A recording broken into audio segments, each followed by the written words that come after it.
Moving along now, Working on Fire team has returned home from Canada.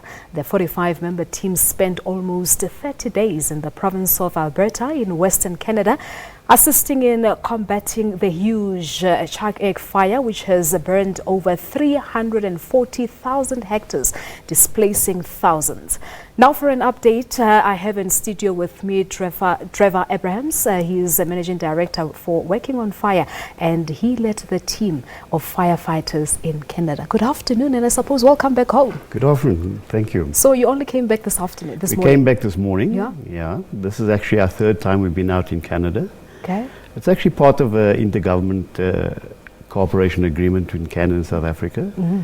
And we go out there when they experience a fire season, which outstrips their local resources. Yeah. And we go out in terms of that agreement, and that's what we've done this because time. I do know that a lot of people will be wondering, how did they even make it to Canada? But of course, as you say, there is that memorandum of understanding between our government and the Canadian Department of Natural Resources. That's correct. And as I said, it's an agreement which is not unique.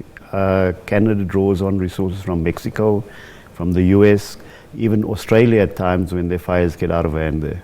All right. So this time around, everything went perfectly well, because I remember that back in 2006, there was some salary disputes. A lot of people were not happy. So everything this time went this perfectly thing was well. a very successful deployment. We joined the fight in a very, very big fire. The Chuckegg fire, which was, 350,000 hectares. That's about 3,500 square kilometers. And we joined with many other teams that were part of the firefighting effort there. Coincidentally, this is a fire that started on the 12th of May. By the date we left on the 26th of July, the fire had been declared being held. In other words, it was now being contained.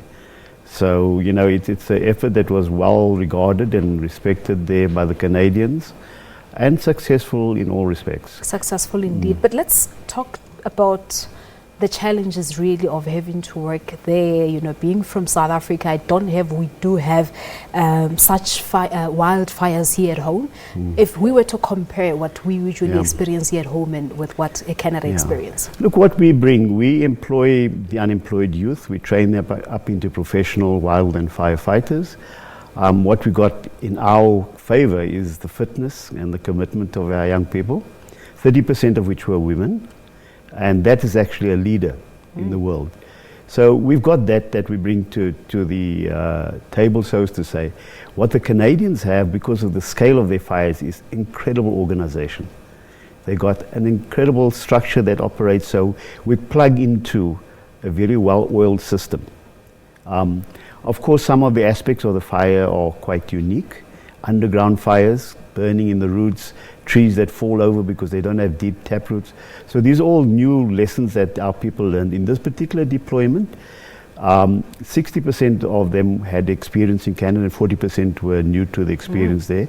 So we're passing on the knowledge so as such. 60% was familiar with what they could expect. Do. Exactly, So they're used to the tools. The Canadians have also provided us some of the equipment at our academy.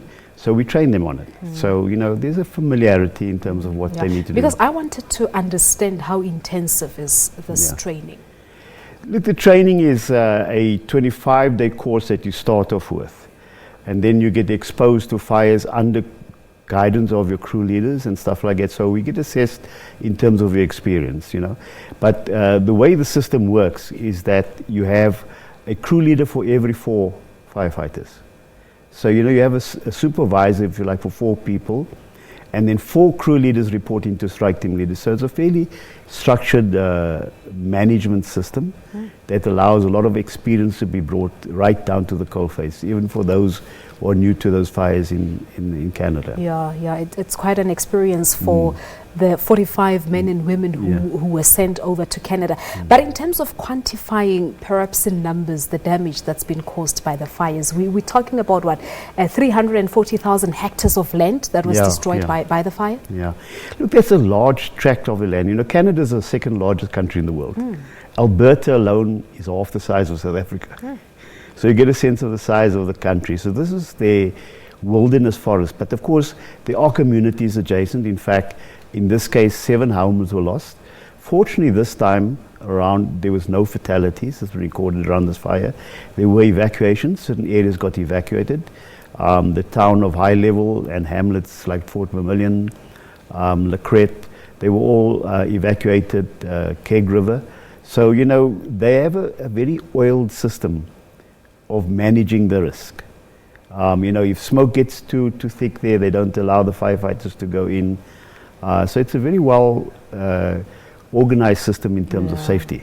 You know, so that's one of the lessons many of our firefighters say. They came back with that, you know, complete, you know, focus on safety as being the first thing. Yeah, and being prepared, I suppose, for such events. Well, we'll leave it at this. Thank you so much for coming through. So what happens in the meantime since you're back? Because you have, what, about 5,000 members? We've got 5,000 all around the country. There are fires going. In fact, about 3 days ago, there were about 43 fires that we were attending to in this country. In South Africa, though. Yeah. So, you know, the fire season goes on. The winter season is mostly the northern provinces. In summer, it's down in the Cape. So we're busy. You're busy. You are indeed. Of course, we've seen some devastating fire in the Western Cape this morning. Well, Trevor, we'll leave it at that. Thank you so much for coming through, and all the best going forward. Sure. Thanks very much. Trevor Abrahams is the Managing Director of Working on Fire, who led firefighters in Canada, sharing with us their experience at that site.